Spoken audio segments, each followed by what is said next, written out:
we moved to a little bit more news today, and like I like to do sometimes, we got rapid fire, as it was announced last night that Steve Austin will be getting a brand new show on A&E, a part of WWE's Sunday night time slot on the broadcast channel, with Steve Austin Takes on America, premiering April 30th alongside Most Wanted Treasures, which means that the content that premiered earlier this week, or that will premiere on Sunday in 2 days, will be the new seasons of Biography and WWE Rivals, as well as WWE Smack Talk, premiering February 19th.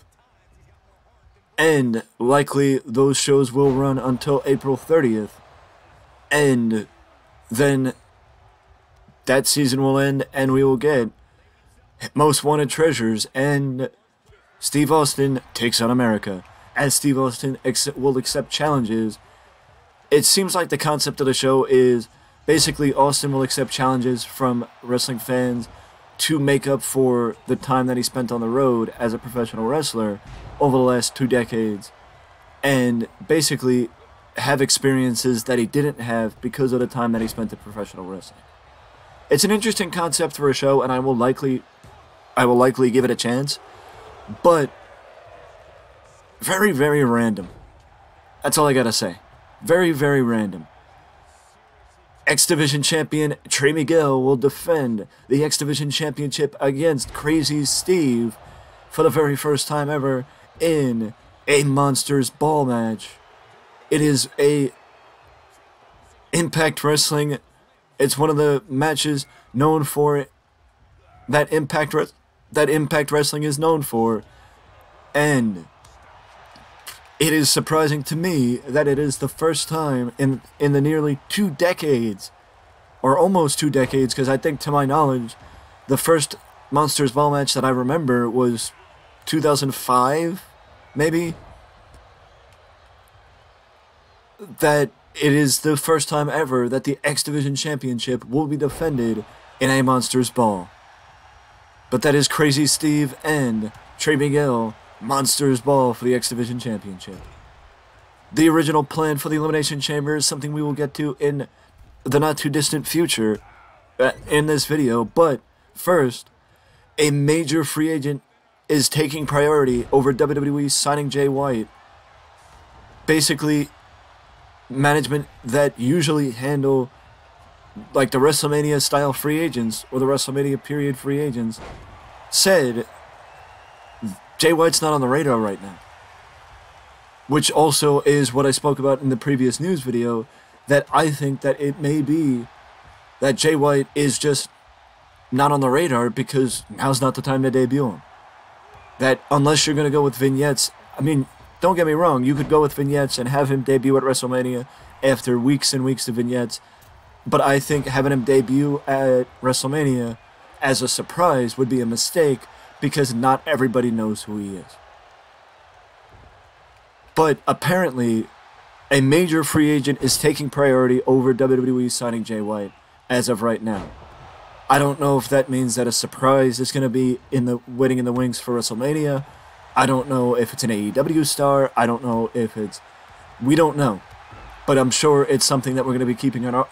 I will tell you, it's something I'm going to be keeping my eyes on. And when I know more, you guys will know more 100 times over, because it is something that it is very difficult to not say we're going to keep our eyes on and want to know what's going on, because when you say a major free agent is taking priority over WWE signing Jay White as of right now, you got to wonder who the heck is that could be a bigger deal than Jay White, because as I mentioned in the previous news video, I'm not saying Jay White's not a big deal. It would be a major coup for WWE to be able to sign Jay White. But the fact of the matter is, who in the wrestling world right now is a bigger deal than Jay White? And the fact that Jay White is officially a free agent from New Japan. The former Grand Slam champion, in New Japan, is walking away from the company. Like, who could be a bigger free agent, a bigger deal than Jay White. And who would take more priority from WWE other than Jay White? Like, I don't understand. I don't understand. Also, Carl Fredericks, former New Japan star Carl Fredericks, will be making its WWE debut tonight on Level Up. And he was given a new name, as his new name is Eddie Thorpe. But Eddie Thorpe debuts tonight, the former Carl Fredericks, on NXT Level Up.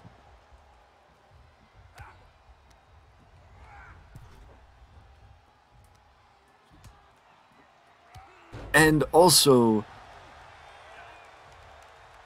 there have been rumors of Carmelo Hayes possibly getting a call up to the main roster as a member of the Hurt Business. So I don't know if this means that Carmelo is not going to defeat Braun Breaker at WrestleMania, at NXT Stand and Deliver, or if, well, actually,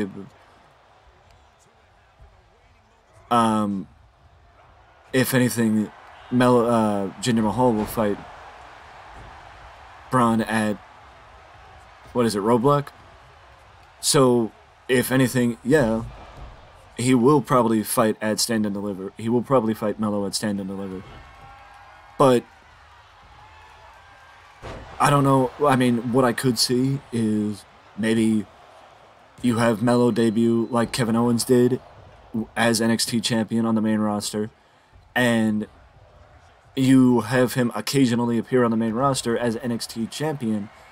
So when he is done as NXT champion, you can have people already know who he is on the main roster and allow that to be his window into superstardom, per se, because people will already know who he is.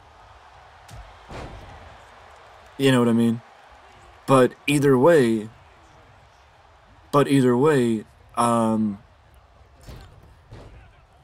mean, I'm excited to see Melo on the main roster because I think Carmelo Hayes is somebody that is more than ready to be on the main roster, and more than ready would do wonderful things on the main roster, in my opinion. He would do wonderful things on the main roster, in my opinion, and is more than ready to move up. Not to say that he doesn't belong in NXT, but he is more than ready to be on the main roster, in my opinion.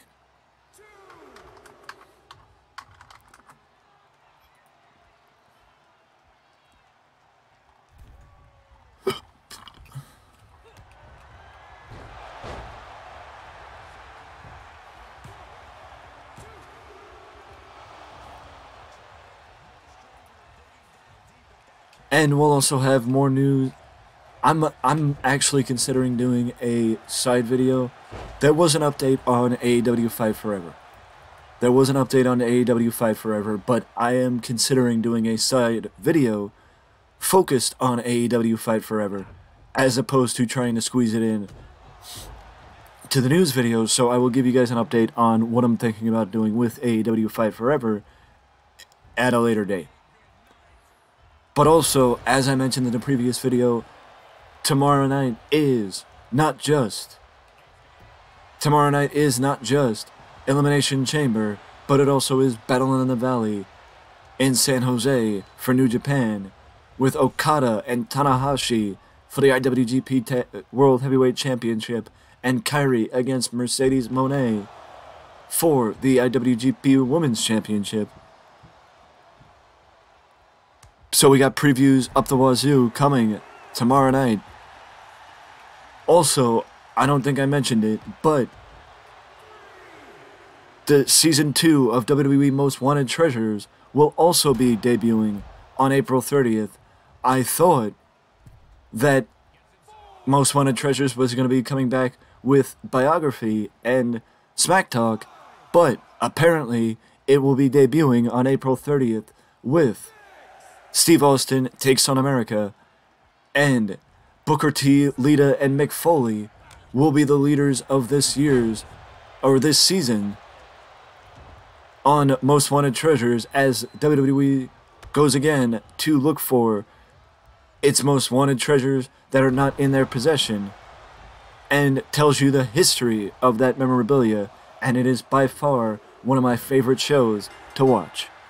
And as we wrap up this news video, we look at the original plan for Elimination Chamber, as the original plan for Elimination Chamber was Jey Uso costing Sami Zayn the world title, and that's setting up Sami Zayn and Kevin Owens versus the Usos at WrestleMania. According to Dave Meltzer, Sami can't lose at Elimination Chamber, and he believes WWE is painting themselves into a corner. I don't think WWE is painting themselves into a corner, but if the original plan was for Jey to cost Sami the world title at Elimination Chamber, if the original plan was for Jey to cost Sami and go with the tag team match, what does that mean that the plan is now? What does that mean for what the plan is now? If that is the original plan, using those words,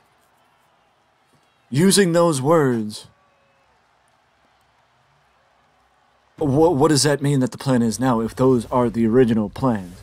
And a quote from Dave Meltzer to bring clarity to something I mentioned earlier, those in WWE who are normally who would normally know of major acquisitions during Mania season did not know about this one, and only said that there was a much bigger major free agent in play right now that was internally the priority. My question is, much like what I said about the original plans for Elimination Chamber, what does that mean? Who could be a bigger deal than Jay White? Who could be a bigger deal than Jay White as far as a much bigger major free agent in play? And also, again, what if the original plan was for Jey Uso to cost Sami at Elimination Chamber? What does that mean for Elimination Chamber, and what are the plans now? Because in my opinion, and I would ask you this question, would Kevin Owens be considered a third wheel in that storyline if they went with a tag team match? And could that be one of the reasons why they're choosing not to go with the tag team match at WrestleMania? Apparently, according to Meltzer, I believe, Sami is considered a ratings mover and is somebody that makes a big difference on SmackDown as far as ratings are concerned. So the question is, what does that mean for Elimination Chamber? I don't think anybody's been this intrigued for the Elimination Chamber pay-per-view in a very, very long time. With that being said, though, like I mentioned earlier, we have previews later today, previews tomorrow, and I will be finding as much information as I can about AEW Fight Forever and putting together a side video about that so we can cover that separately as opposed to squeezing it into the news video and doing it that way. But either way, I will see you guys for the preview of AEW Rampage.